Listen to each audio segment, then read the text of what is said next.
Airtime.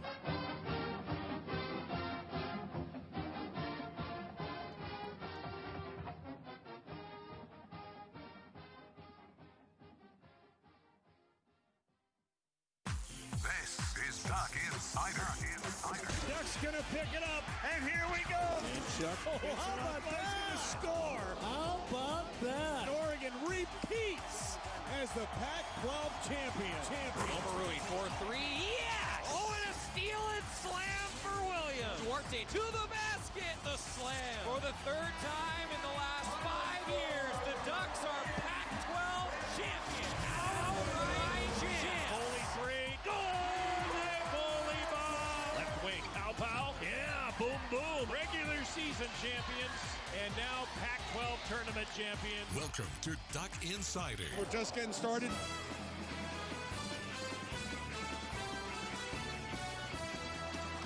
This is Duck Insider on the Oregon Sports Network from Learfield IMG College. Presented by On Point Community Credit Union. Better banking, local solutions. Live from the Country Financial Studio, here's Joey Mack. Thank you, and happy Monday, coming to you for the first time since last Wednesday, actually, because we had basketball games in the middle of the day. I gotta say, absolutely loved it. I love doing the show, don't get me wrong. It's a lot of fun to do the show and talk all things Ducks, but let's be real. We all know the games. That's where it's at. The games are what we're here for, and having those midday basketball games was awesome. I love matinee basketball. Like, it makes it feel like it's a tournament, you know? Like, when you're watching basketball all day, it makes it feel like a tournament, and that's how I felt last week when the Ducks were playing games on Thursday and Friday during the day. It was a lot of fun. Now, I will say that I hope that all of you were able to tune in, whether you watched it off to the side in your cubicle or if maybe you tuned in to the radio feed while you were listening and working and doing stuff, because I know during the workday it's tough on fans. But I will say I still think one of the smartest things that was ever done from a marketing perspective when it comes to basketball and sports. Do you guys remember when March Madness first started to be streamed, and it wasn't like just you had to be near a TV, like you could actually watch it on your computer? I'll never forget this. It was the first year that you could do that. And they were smart enough to have a pretty funny thing that was the boss button. So what you would do is you would have the game on, but if you hovered your mouse over it and you clicked on the boss button, I think they still do this, click on the boss button, and it would bring up like this fake spreadsheet so it looked like you were working, but the text was actually all, you know, like basketball teams and like percentages of winning. And every time there's midday basketball, I always think we need a boss button. It's like the joke of you need like a sick note. We're happy to give you a sick note so that you can get out early and watch the Ducks. That's what it always makes me think of when we have midday basketball, so had to bring it up. Hope everybody had a great few days. We've got a lot to tell you about today.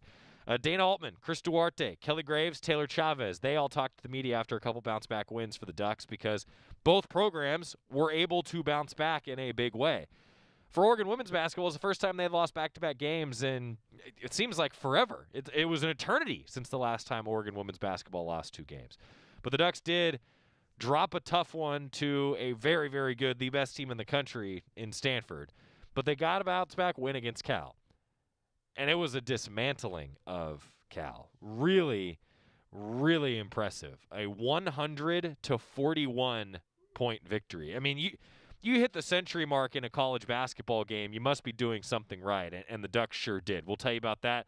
Also going to zero in today on Chris Duarte and the streak that he has been on lately for Oregon men's basketball.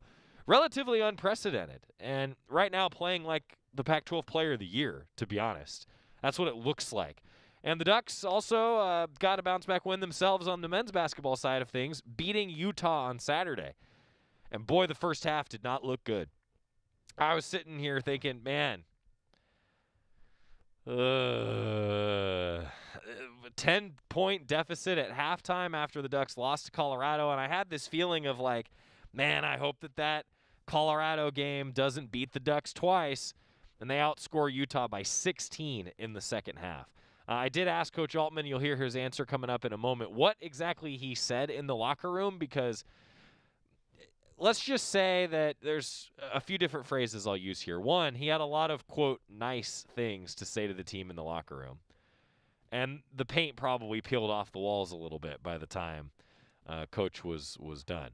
He said that he was frustrated with himself on Thursday because Oregon was feeling really good, but then suddenly the Ducks gave up a 14-2 run to Colorado, and Dana Altman was like, well, I should have used a timeout.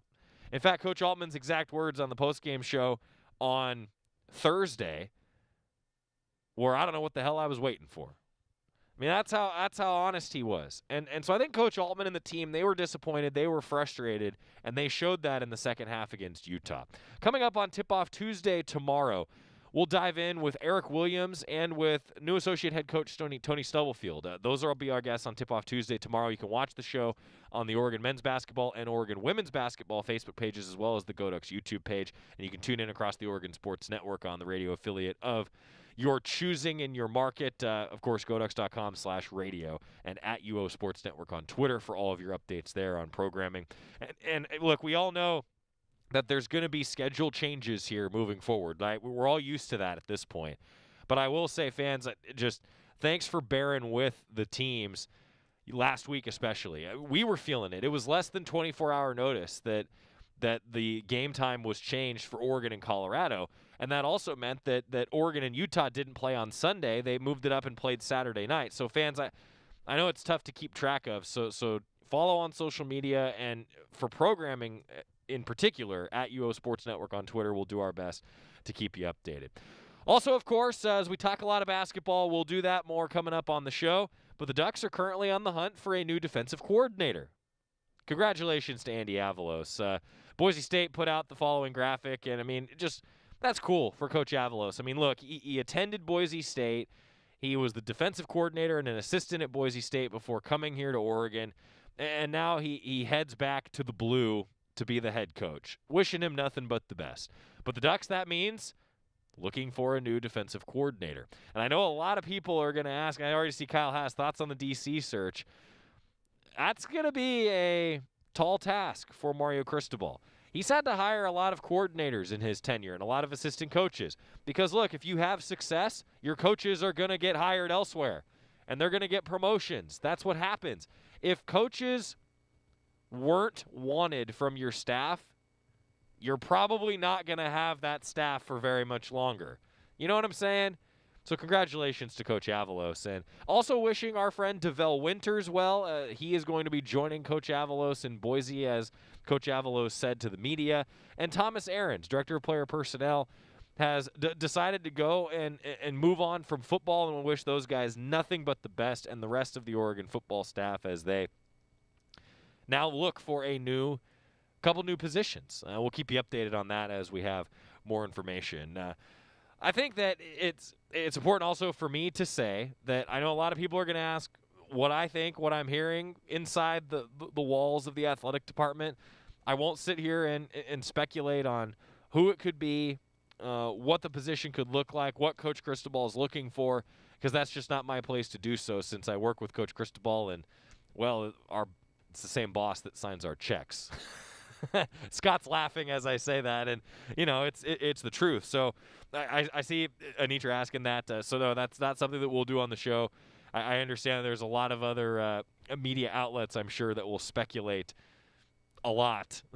So it's like we say in recruiting, because we don't want an NCAA violation on the show, I can sit here and, you know, direct you to other places to find your recruiting information so that we don't get in trouble. Jake asking, any word on timing for the Pac-12 coming out with schedule approval for baseball? I've been wondering the same, to be honest, Jake. I don't have an update on that. I will say that the conversations within the Oregon Athletic Department have been moving quickly toward baseball and the rest of the spring sports. Last week, it was the first week of classes here at Oregon for the winter term, winter quarter. So as a result, all of those athletes were going through the onboarding process. And I know that's been the huge focus, is the onboarding process. And so I think that in the next couple weeks, things will move quickly toward those spring seasons getting underway, as I've started to see some schedules, at least here internally, of like, this is what things could look like. But I think that at the same time, we're all hopeful that things will move toward that baseball season, softball season. You know, for example, I was just talking about how we're going to try to get Derek Radley, Oregon women's golf coach, on the show here in the next few weeks, because they're scheduled to get rolling next month. So, overall, a lot of good things, but there's a lot of hurdles, I think, that have to be overcome, as we all know in this landscape, as we head toward that spring season. So Jake, I wish that I had more info on that, but I know that the spring seasons are on the horizon, and things will move very quickly the next few weeks. I will say, though, Jake, that judging from what I've been preparing for on the broadcast side, is that we're still doing our best to bring every single Oregon baseball game to the Oregon Sports Network. That is the plan. We have yet to miss a broadcast of the sports that we regularly broadcast, and I would very much like to say that we got through this entire pandemic without missing a broadcast, and you can see that I feel passionate about that. I do not want to miss any broadcasts. That's my goal. As long as we can do things safely, I feel pretty strongly that we're going to find a way to do everything. Now, of course, I say that, and I probably just jinxed myself, so did I knock on enough wood? That was good. That was well. Okay. Up next, though, I want to dive in deep on Chris Duarte's season, and particularly in his last 5 games. We'll do that. The Ducks remaining in the top 25 polls despite that split. Ducks are now 0-10 in Boulder. I can't. I am so tired of talking about that. Like, I am so over it. Every time it's a question, it's like, well, why? What's up in Boulder? Is it the altitude? What is it? I don't know. Just hasn't gone Oregon's way. Now, I will say I thought Oregon had a good shot on Thursday because it was the first game of the road trip. That's been rare, actually. Just in a scheduling oddity, it seems like the Ducks always play Colorado second. That hasn't been the case, actually, the last 2 years, and the Buffs have still been able to get the win over the Ducks in Boulder. But we're going to talk about the win over Utah when we come back, and also Chris Duarte, because, look, stick around for these numbers. I'm telling you, Chris Duarte is playing like the Pac-12 Player of the Year right now, and he's going to be in the running. He's absolutely going to be in the running. Also, calling all cookie lovers, Crumble Cookies, a rotating menu with over 120 flavors that change out weekly. I'll tell you one of the ones that Scott and I got, it was a waffle cookie. Fascinating. It came with syrup. It was a waffle cookie. One of the greatest things I've ever had at Crumble Cookies. Come see us in Eugene off Coburg Road. Up next, talking about Chris Duarte and that men's basketball bounce-back win. Going to hear from Coach Altman some of his thoughts after this on the Oregon Sports Network from Learfield IMG College. Hi, welcome to the Spicy Drive-In. May I take your order? Can I get the spicy chicken sandwich, please? The spicy chicken is an excellent choice, sir. And to drink? Whatever's fine. Oh, may I make a beverage pairing recommendation this evening? Sure. If we are feeling especially bold tonight, sir, I would recommend the Mountain Dew with that. It's bravely unrestrained with a very alive aroma that pairs wonderfully with your spicy chicken. It's followed by a hint of zesty citrus flavor. Yeah, that sounds amazing. I'm sure you already know this, sir, but remember to appreciate the nose first by giving the Mountain Dew a little swirl to really volatilize it. What? To change the flavor compounds and activate your taste buds to get them fully primed for that chicken sandwich. It's delicious. Now you're getting the hang of it. The muscular flavor charge characteristics of Mountain Dew make for an absolutely epic mouthfeel when paired with spicy cuisine. It is quite on point, sir. Dude, it's a perfect match. Like they were made for each other. So true, so true. When you want to make good food bolder and bold food better, do the Dew. Your daily dose of Oregon athletics. This is Duck Insider from Learfield IMG College. Whoa. The moment my son saw a redwood tree. It's huge! Is the moment I knew that for him, You can't even see the top of that thing. even the sky has no limit. There are some moments only the forest can inspire. Find yours at discovertheforest.org. Learn about forests near you and discover cool things to do when you go. Your moment is out there. Find it at discovertheforest.org. Brought to you by the U.S. Forest Service and the Ad Council. Jill, why don't you tell the class what you did this weekend? Well, my dad and I went in search of some magical minnows and found a zillion of them in the stream from our lookout rock. Then my sister and I escaped from an evil slug king and went back to my super twig fort for safety. Then we told stories till it got dark, and the Big Dipper led us all the way home. Wow. Where were you, Jill? We went to the forest. It's not that far away. Ask your parents to take you and your friends to the forest this week. It's closer than you think. Check out discovertheforest.org. Brought to you by the U.S. Forest Service and the Ad Council.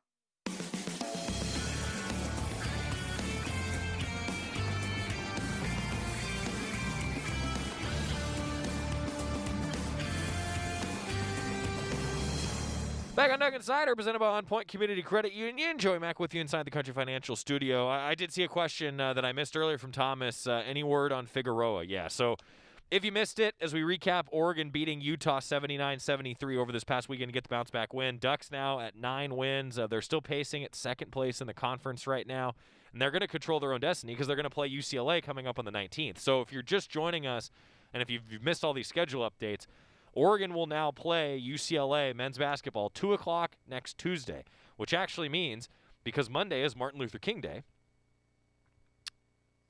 then we don't have a Duck Insider on Tuesday either. We're only going to do 3 Duck Insiders next week. It's just the way that it's worked out. I say again, I like matinee basketball. It's going to be a good matchup on Tuesday. The Ducks got to get through the Arizona schools first, coming up Thursday at 6 o'clock and then Saturday at 7 o'clock. But I'll tell you what, that UCLA game, that makeup game, huge for Oregon. Huge. Ducks win that game, they're back in first place. But they got to take care of business this weekend first. I bring all that up because LJ Figueroa did roll his ankle pretty good. Many of you who watched the broadcast, listened to me talk about it, I mean, you heard in my voice, I just dipped out. Oh, man. Like, that was not what you wanted to see on the floor. So the Ducks were without LJ Figueroa down the stretch. Don't have any updates from Coach Altman yet. I did ask him post-game how he was feeling, how LJ Figueroa was feeling, so I'll let Coach Altman touch on that in just a moment. But now, even here a couple days later, we don't have any big updates for you, just kind of waiting and seeing. And also, remember, Eugene Omarui was feeling under the weather. They're testing all the time. They knew that it wasn't COVID, so I don't want anybody to jump to that conclusion. But the Ducks were able to win that game at Utah without LJ Figueroa and without Eugene Omarui down the stretch. That's impressive. Eric Williams, big reason why. Chris Duarte, a big reason why.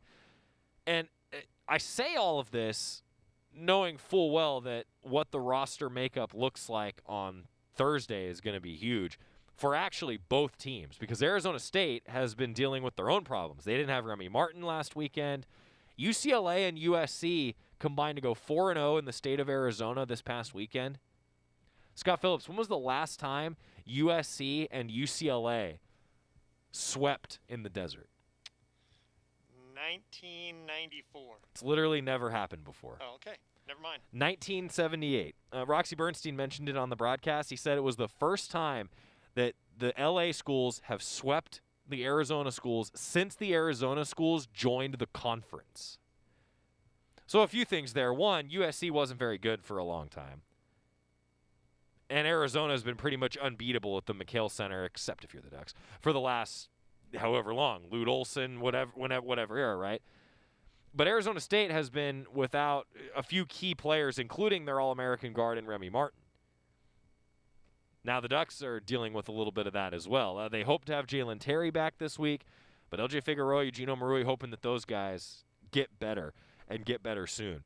But Oregon was still able to win the game in large part thanks to Chris Duarte. So here was his line against Utah.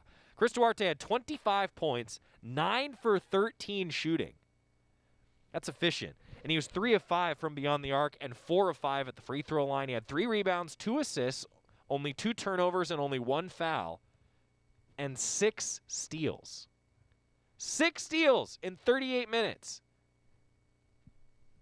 Yeah, Chris Duarte has been really good. Here's his last 5 games for you.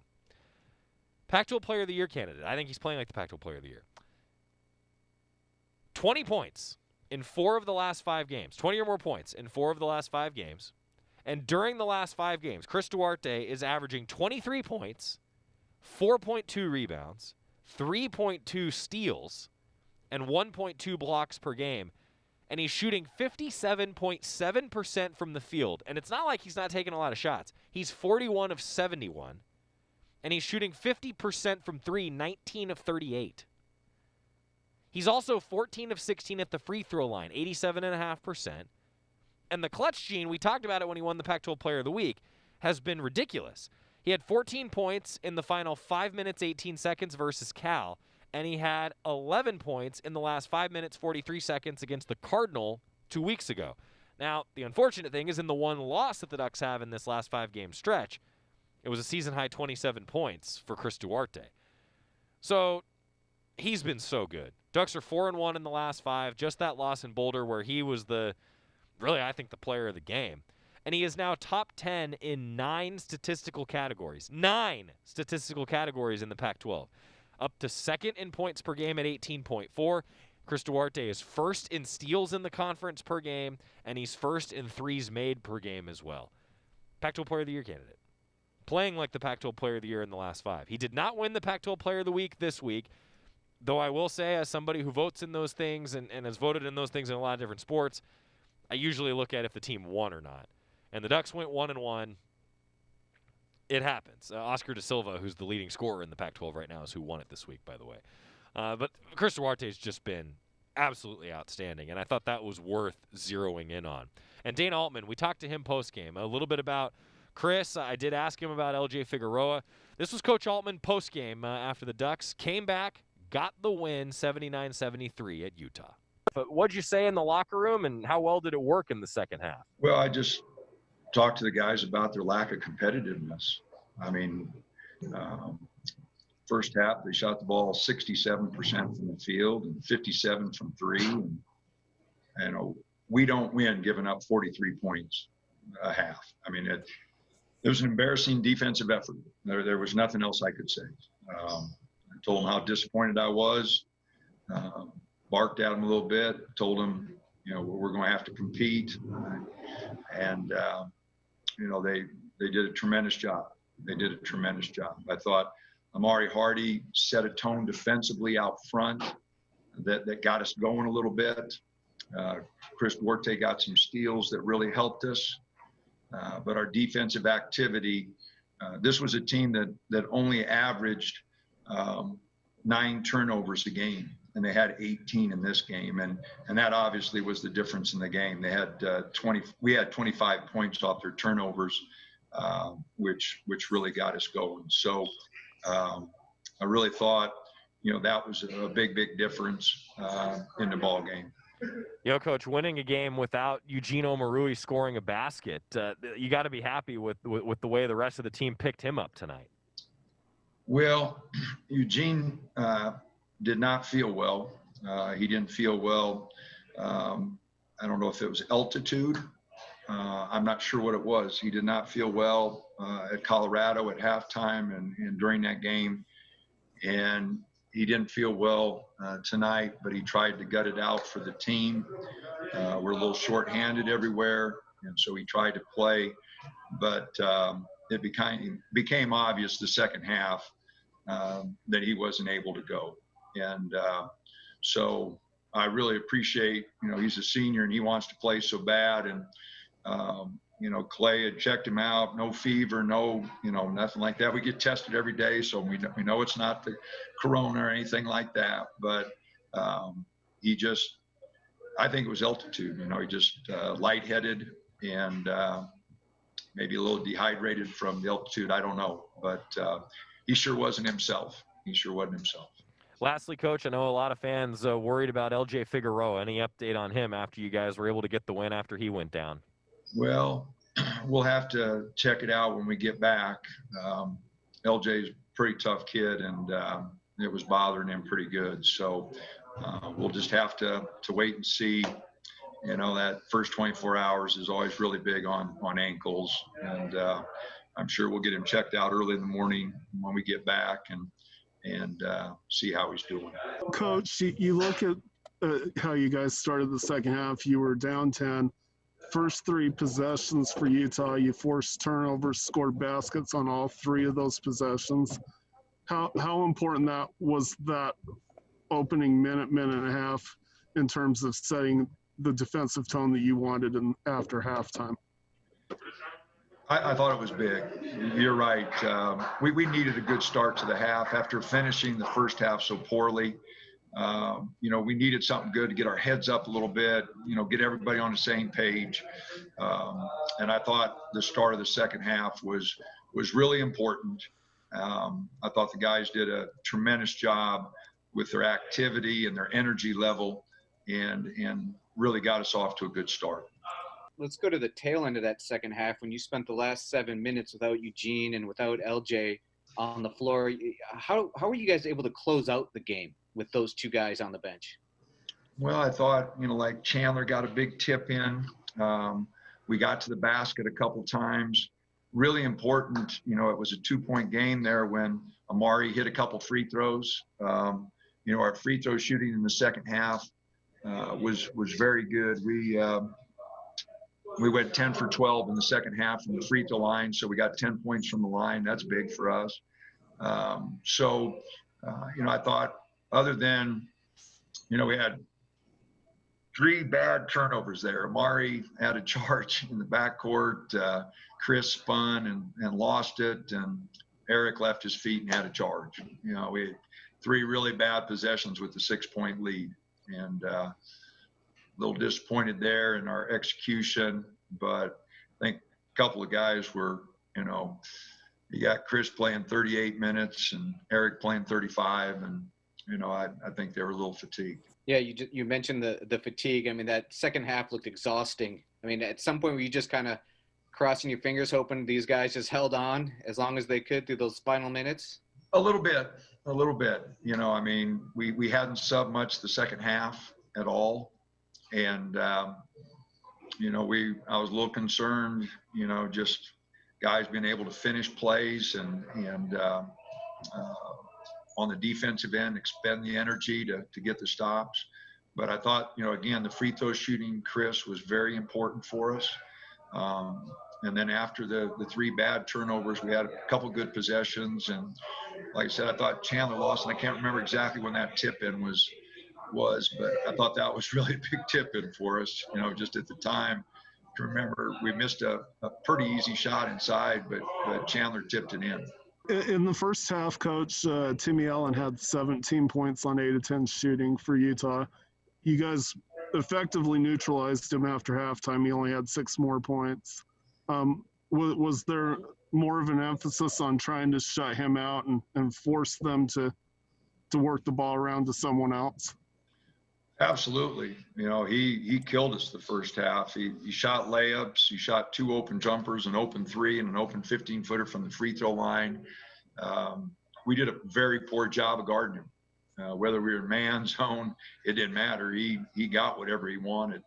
And so, we just said, he averages 15 points a game. He's got 17 already, fellas. We just can't let this go. And so, again, defensively, the second half, holding them to 30, I thought we did a much better job. That first half defensive effort was just unacceptable. I can't put it any other way. Very disappointed in our preparation, our sense of urgency. But second half, by contrast, was very good. Coach Altman, yeah, the second half, the Ducks scored 46 points compared to 30 for Utah after they were down 10 at half. Now you hope that sort of energy continues. But again, Eugenio Marui, LJ Figueroa, Jalen Terry, hoping that the Ducks, who have been a little shorthanded, able to get back to full strength coming up on Thursday when the Ducks will play Arizona State. It's amazing to me how fast it feels like these games turn around too. In a normal season, I understand, in a normal season, this is a normal turnaround, right? Like a Saturday to a Thursday. But it just feels like everything is condensed and it's so tight and you're in such a tight window because you never know what's going to happen with the testing. You never know what's going to happen with injuries. And it's just, I feel like everybody is so much more, not necessarily like walking on eggshells toward each game, but it feels like the time in between each game, you're just like we got to just get to the game. Just get to the game. Just get to the game, you know, and you hope that everybody's healthy and ready to go. Today's show brought to you by Shadow Hills Country Club, your family resort, minutes from home. Call for a tour today. And every one of our coach interviews this season brought to you by the Willamette Valley Cancer Institute and Research Center. Fight like a duck with cancer care you can count on. Up next, talking with Chris Duarte, the guy that we just highlighted on the Oregon Sports Network from Learfield IMG College. From the weight room to the classroom, on the field and off it, On Point proudly supports University of Oregon athletics because student athletes do so much more than bring us pride on game day. They bring our entire community together in Eugene and all across Oregon. So whether you're watching the game in the stadium, at home, or at your favorite local business, their success makes all of us stronger. On Point Community Credit Union. Join in. OnPointCU.com. Federally insured by NCUA. Equal housing opportunity. As my family continued to grow, I realized I'd have to replace my beloved Jeep with something that has, well, more seats. I'm Jason Hines, Country Financial Rep and father of 7. Whether you're upgrading from your sporty ride with no room for a car seat or finally replacing your well-loved beater that still has a cassette player, you'll want the right protection for your new car.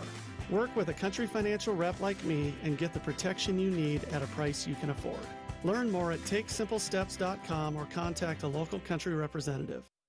You're listening to Duck Insider. Duck Insider on the Oregon Sports Network from Learfield IMG College. Adopt US Kids presents What to Expect When You're Expecting a Teenager. Learning the lingo. Jelly. Jelly adjective. Jelly is a shorter, better way to say jealous. As in, Chloe, I am like so jelly of your unicorn phone case. You don't have to speak teen to be a perfect parent. Thousands of teens in foster care will love you just the same. Visit adoptuskids.org, brought to you by the U.S. Department of Health and Human Services, Adopt U.S. Kids, and the Ad Council. I'm little teapot, short and stout. Here is my handle and here is my spout. No, Dad, like this. When I get all steamed up, then I shout, tip me over and pour me out. This is WWE superstar Roman Reigns. It only takes a moment to make a moment. Take time to be a dad today. Visit fatherhood.gov, brought to you by the U.S. Department of Health and Human Services and the Ad Council.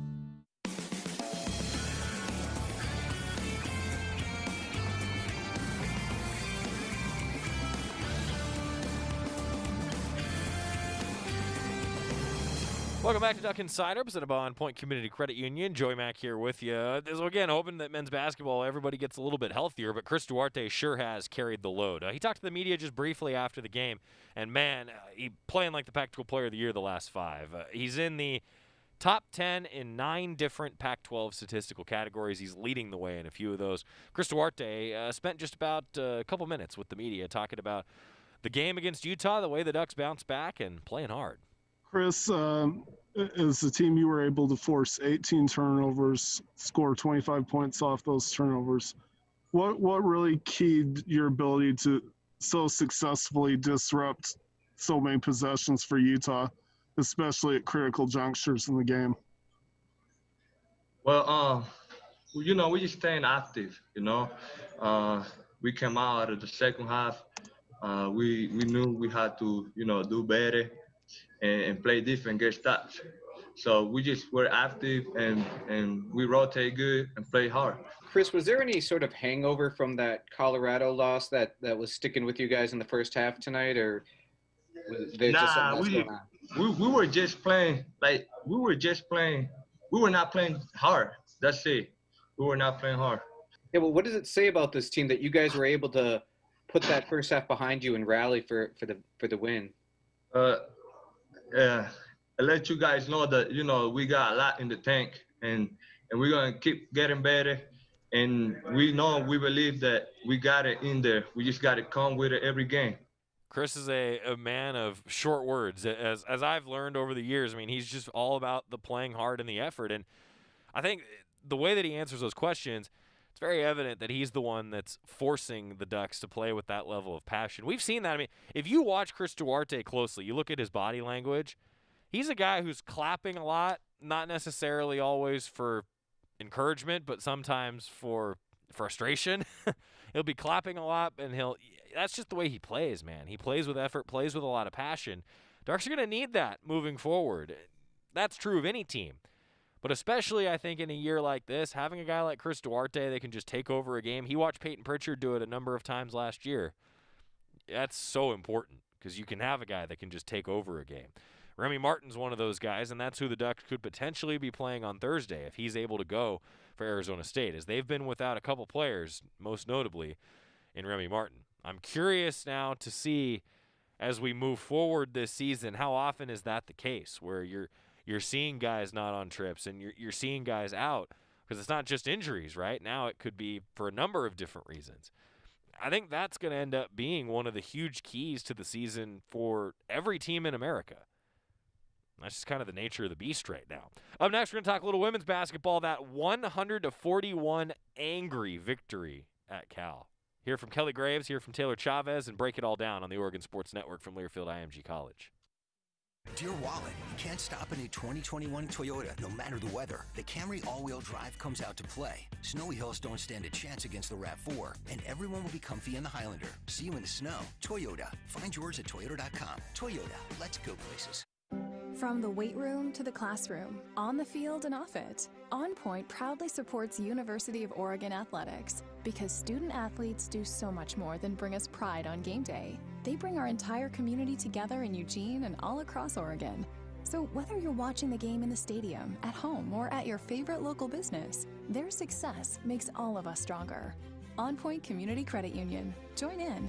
OnPointCU.com. Federally insured by NCUA. Equal housing opportunity. Dear Wallet, you can't stop a new 2021 Toyota no matter the weather. The Camry all-wheel drive comes out to play. Snowy hills don't stand a chance against the RAV4, and everyone will be comfy in the Highlander. See you in the snow. Toyota. Find yours at toyota.com. Toyota. Let's go places. This is the Oregon Sports Network from Learfield IMG College. Steven. Who said that? Me, down here. Ugh, what are you, a yellow booger? I'm a banana slug, Steven. What are you doing in my room? I'm your sense of adventure. It's been a long time since we've had an adventure in the forest. Mom took me to the forest last year. I'm a slug, Steven. It took me a long time to get here. You're right. I should get out. Yeah, the forest is not that far away. Hey, Mom! Come to the forest where the more adventurous you lives. Check out discovertheforest.org for cool places nearby. Brought to you by the U.S. Forest Service and the Ad Council. It's important to buckle up your kids. I know. Sometimes car seats can be complicated. I know. And if your child's in the wrong seat and you get into a crash, I know. It could lead to a serious injury. I know. So you're 100% sure you have the right car seat for your child's age and size? I don't know. Don't think you know. Know you know. Car crashes are a leading killer of children 1 to 13. Make sure you have the right car seat. Visit safercar.gov/the right seat. A message from the National Highway Traffic Safety Administration and the Ad Council.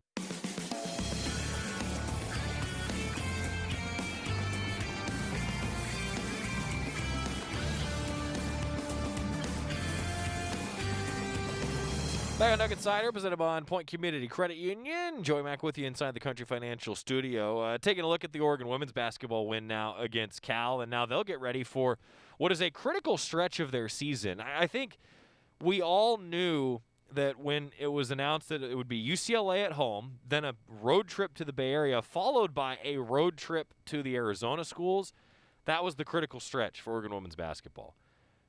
They dropped that tough one against UCLA, dropped that tough one to Stanford, bounced back, got the win at Cal. Now they got to go on the road to a tough Arizona team who just lost at Washington State, though, by the way, a top 10 team in Arizona. They lost at Washington State. And Kelly Graves kind of joked about that, so that's why I bring that up. So just bear with us for a second because you'll enjoy what Coach had to say about this. And then you couple it with the fact that they've got to go to a tough Arizona State team, that just the style of play for Arizona State for women's basketball, that's a tough matchup for anybody. So this is the critical stretch for the Ducks this season, I think. If they want to keep pace with a chance at a Pac-12 title, got to get a couple wins here this weekend. And they had to get a bounce back in a pretty authoritative way like they did against Cal. It was 100-41. That was the final. 6 Ducks were in double figures. Nyara Sabali, 13. Tahina Paupau, 13. Taylor Chavez, 13. Kylie Watson, 12. Aaron Boley, 11. And Taylor Mikesell had 10. Ducks with a balanced effort, played pretty good defense. It was 26-15 after the first quarter. I'm going to read you the other quarter scores, okay? Second quarter, the Ducks won that quarter 24-4. The third quarter, the Ducks won over the Golden Bears 29-8. And then in the fourth, it was 21-14. But let's just total that up for you for a second. In the middle two quarters, when Oregon really put this thing away, Oregon outscored Cal by a grand total of 44-12.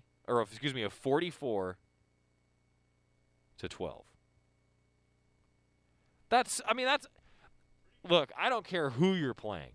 You hold a team to 4 points in a quarter? That's ridiculous. And I was right the first time. It was 54-12. I was like, my notes were wrong. I was looking at my notes and I went, that's not right. 54-12 though in the middle two quarters. 54-12. That's impressive. Cal shot just 29%. Cal's struggling though. Don't get me wrong. I mean, this isn't, like Oregon didn't do this to Stanford. It's not like when the Ducks beat Stanford on the road last year by like 50 or whatever it was. I mean, but still, I don't care who you beat. You only give up 4 points in a quarter. You're doing something right, and that's what the Ducks did. Just an absolute blowout. And Kelly Graves with some good things to say postgame. That second unit that we ran in there in the first quarter, I thought really set the tone defensively. Then we started to get runouts, and we got the offense going. Yeah, I think those middle two quarters, what did we give them? About 12 total points. But you could also throw in the last 3 or 4 minutes of the first quarter.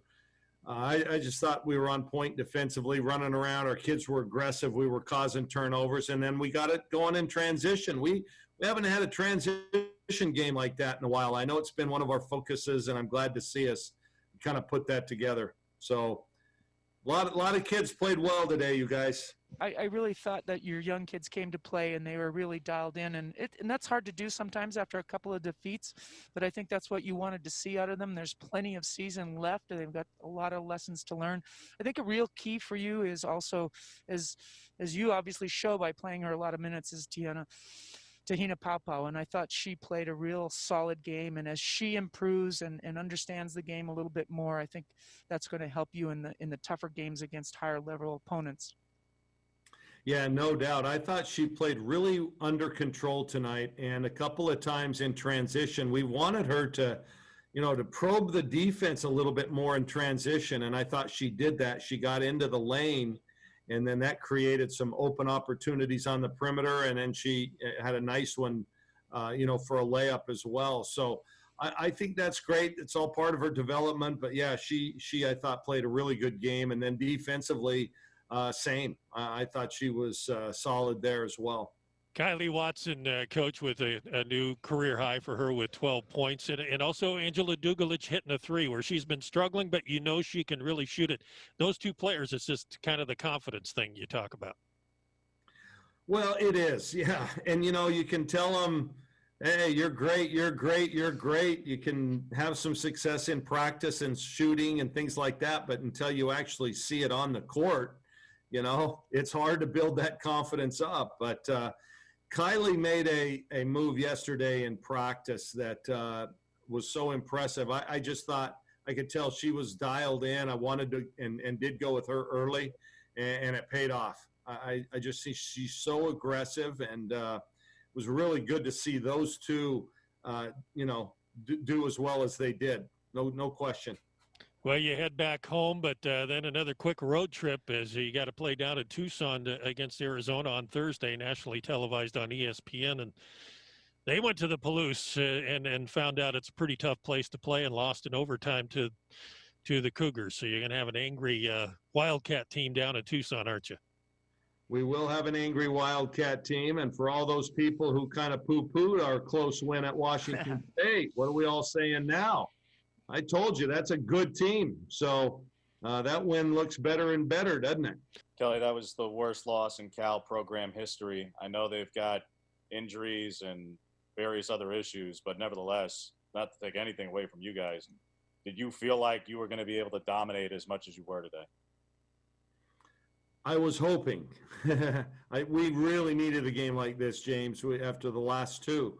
That when you don't lose many games and you lose two in a row, it makes you question, kind of who you are, what you're doing. But our kids showed some resolve today. I think they were really excited to get back up on the horse and play. And I credit Coach Sharman and Cal for what they're doing. You know, they've got Delia Daniels, a young lady we recruited and I like a lot. You know, she's probably should be playing maybe a stretch 4 or something. She's playing 2 for them. You know, they just got so many people playing out of position. But, you know, we got to play the game, and we played it hard, and everybody played a good amount, and that's all I can do. I mean, we've still got to continue to play hard. We can't call off the dogs or anything like that.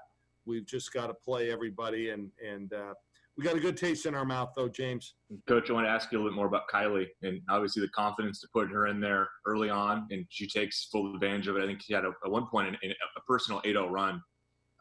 The offensive stuff, though, is something I don't think we'd seen a lot of. We saw glimpses, I think, against USC, but kind of the development there. When did this start coming together, and kind of how has she another weapon, I guess, for you guys up front? Well, she's practicing better. You know, she's getting in the gym, getting some time, and it's paying off. Again, I think she's a really good player. She just hasn't had the opportunity, and we've given her the opportunity a little bit more in the last couple of weeks, and she's making the most of it. And guess how you get more time? You get more time by producing and playing well, and I love what I see. She's so aggressive, and I just felt we needed that. So I'm happy for her. She's worked hard. Kelly, you mentioned Pow Pow and the fast break points. I think she had 7 assists, 1 turnover. Is up-tempo play, fast break, is that something you think you can do with your depth once they get that under their belt and figure out how to do that consistently? Yeah, and it starts with rebounding, and I don't think we've rebounded well. So those games that we struggle in transition is because we're not rebounding. Tonight we rebounded a lot better. We forced some steals, even the other night against Stanford, forcing some steals, and it allows us to get out and go. Yeah, I just think we've become too tentative. We run our lanes and, you know, and then our point guard kind of waits for some kind of a drag screen, and it's too slow. We've worked since Christmas on trying to probe in transition, push it, get inside the defense, make the defense shrink. That's when you're going to have open kickouts to really good shooters. So, yeah, I'm glad she's a quick learner, and she, you know, I'll tell you, she's just a really good heady point guard. And so, yeah, this is a little bit by design. We need to keep going. We need to keep pushing it. Doesn't mean we take quick shots. We're not going Paul Westhead here, but we want to push it. So if the defense takes it, you know, if they miscommunicate or somebody's a little slow in transition, we can make them pay. And I think we did tonight. You know, with the depth that you have, and no letdown at all between units. I know you probably not want to go the 40 minutes of hell, but on defense, but maybe thinking about incorporating more full court when you've got so much depth. I'm talking about defense. Well, it also helps when, you know, they really had, you know, one true point guard on the court, and that's it. You know, if you know, you go against Kiana Williams and other people like that, you know, it might be a different story. Ari McDonald will just dribble right through all of us, but we'll get better. And it's been a big part. You know, last year we ran a lot of tempo press. That's mainly what it is. So we're still playing around with things, but yeah, I thought we were aggressive in the half court. We trapped a lot more in the half court, and that's something we've wanted to do. We just haven't been very good at it. Tonight we're on point in that area. So you said after your, I guess it was Friday's game, that you felt like the players were understanding the rules better. I guess I wanted just to ask you to expand on that a little bit more, and maybe kind of how that, from a game-to-game perspective, can improve things for you guys. Well, you know, games like this are fun. Everybody played a role tonight because everybody got in for a good amount of time. Yeah, I just think you're starting to see the development. You know, I think sometimes we try to rush this. Not everybody's at the same spot, you know. Look at Kylie Watson now. She's making progress, you know. She's getting an opportunity, making progress. You know, Pow Pow continues to give. I'm trying to think of other kids off the bench. Sydney Parrish, you know, didn't have a great shooting night tonight, but she had 6 rebounds, you know, so she can give us she can be productive when she's on the court, even if she's not making baskets. Maddie Shear, I thought, was really good. So they're all starting to get some confidence. We're playing them more. I think what we've tried to do is, if you notice, we're playing them a lot more together for a while. So going a little NBA kind of substitution pattern. You play your starters for a while, then you go with the bench for a while together instead of in, out, and it seems to be working. So we're only as good as the next game, and the next game's in the desert against what's going to be a really angry team. Yeah, we heard that at the beginning when Terry Johns was talking about how Arizona's going to be a little bit angry, and Coach Graves echoed that there toward the end of his interview. But a lot of good stuff to unpack there, and this was a game that Oregon needed. Now, though, it's really tough against Arizona. Going to be a tough matchup coming up on Thursday. Terry Johns with a 4 o'clock tip-off and a 3:30 pregame show, along with Bev Smith coming up on Thursday. We've actually got a doubleheader of Oregon basketball for you because the women play at 4 and the men play at Matthew Knight Arena at 6. We'll tell you more about that throughout the course of the week. I want to get a quick timeout, come back, and hear from Taylor Chavez. She has been up and down. Had a family emergency to attend to, so missed that weekend against the LA schools, but came back, scored in double figures, and man, did the Ducks need her. Her defensive intensity, it's really something to watch, and she talked with the media. We'll hear from her coming up next. Stick with us, Duck Insider, presented by On Point Community Credit Union on the Oregon Sports Network from Learfield IMG College. After 2 years of construction, my wife and I finally moved into our dream home. So when a bathtub fixture broke, causing major water damage, I was glad we had the home insurance protection we needed. How do you know your home is protected? Talk to a Country Financial rep like me, Nick Simon. We can help you understand your options and select coverages to meet your needs. Then if something happens to your home, you won't have any surprises. Need the right coverage for your home but not sure where to start? Visit TakeSimpleSteps.com or contact a local Country representative. From the weight room to the classroom, on the field and off it, On Point proudly supports University of Oregon athletics because student athletes do so much more than bring us pride on game day. They bring our entire community together in Eugene and all across Oregon. So whether you're watching the game in the stadium, at home, or at your favorite local business, their success makes all of us stronger. On Point Community Credit Union. Join in. OnPointCU.com. Federally insured by NCUA. Equal housing opportunity. More Duck Insider coming up on the Oregon Sports Network from Learfield IMG College. Listen and imagine.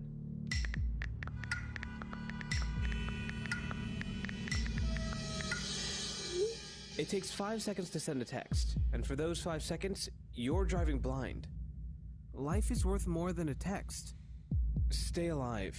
Don't text and drive. Visit StopTextStopWrecks.org, a message brought to you by the National Highway Traffic Safety Administration, Project Yellow Light, Noise, and the Ad Council. Everybody buckle up. Buckle up.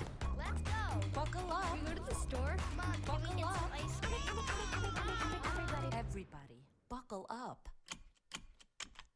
A lot goes on in the car, but you're in control. So only move when you hear the click that says they're buckled in. Never give up until they buckle up. Learn more at safercar.gov/kidsbuckleup. A message from the National Highway Traffic Safety Administration and the Ad Council.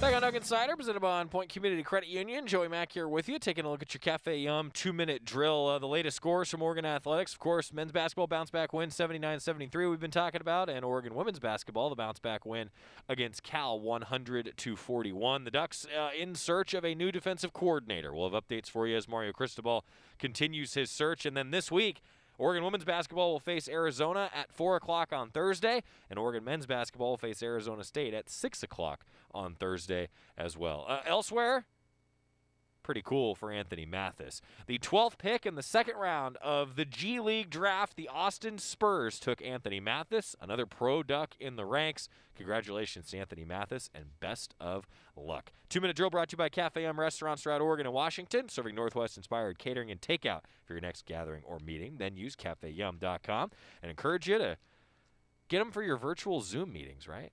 Why not? That's the thing, right? You can still do Zoom happy hours, and you can do a Zoom Cafe Yum gathering or meeting. I'm in. Taylor Chavez was a big reason why Oregon was successful against Cal. And they need her defensive intensity. She talked to the media after that bounce-back win. So I want to ask you the process of getting back. You don't have to go into too much detail with what was going on at home, but just of getting back and getting ready, and then obviously today's game, probably your best of the season. Thank you. Yeah, I think it was just, of course, seeing I was able to watch the UCLA game from home, and getting back, I feel like I just had to come in and try to raise the intensity a little bit because I knew we had that big game against Stanford. So I got back on Monday, and I missed Monday. We had Tuesday off. So then Wednesday and Thursday, I was able to practice with the team. And Wednesdays normally are longer practice days where we go really hard throughout the week. So I felt like I was prepared. Taylor, just everybody's been talking about trying to find their roles a little bit differently with the composition of this team.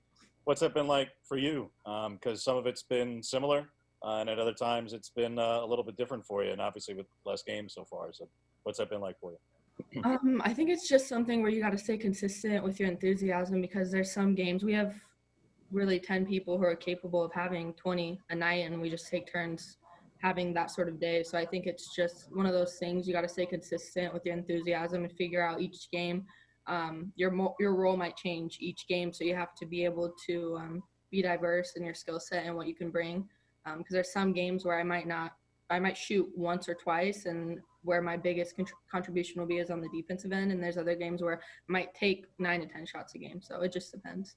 Have you ever been on a team like this that had two units that are almost equal? And how do you feel about playing on a team like that? Yeah, I think this might be my first time playing on a team that is as deep as we are. And I'm enjoying it. I feel like everyone's it's different because we're all used to being the best players on our team, or usually one of the top contributors. So I think it's definitely a learning curve for everyone, but I feel like the one good thing about this team is everyone has the right mindset and the right attitude, know how to contribute, and is very optimistic about how they find their different ways to contribute. So I feel like it's clicking really well. Taylor, when you returned to practice, Kelly was saying that Kylie has been really improving. Did you notice this week in practice that she was poised to earn this kind of opportunity and make the most of it like she did? Definitely. She is 100%. Her and Lydia are our most physical players, and she's always competing super hard against Niara and Lydia in practice. And she definitely stays the course, and she's really a gritty player. So I'm not surprised at all that she had a great game today. That's Taylor Chavez talking with the media. A lot of good things from Taylor. You know, she is, I think, in a lot of ways, the heart and soul of what this team wants to do defensively. And really, one of the leaders of this group, along with Erin Boley, Lydia Giomi, the players that have been around and through the wars. We know this freshman class really talented, that sophomore class really talented, but those upperclassmen, that's the leadership core of this squad. And Taylor Chavez, a huge, huge part of it. So who's winning tonight? Alabama or Ohio State? Will we watch? Scott will watch. See you tomorrow. Most of my family, they never graduated high school, so I'm trying to break that barrier. My daughter, Brooklyn, was also a motivation for me to go back to school. Every day after work, went straight to school, and it paid off. At age 26, Kareem finished his high school diploma. I could not have done it alone. I see the future is really bright for me. No one gets a diploma alone. If you're thinking of finishing your high school diploma, you have help. Find free adult education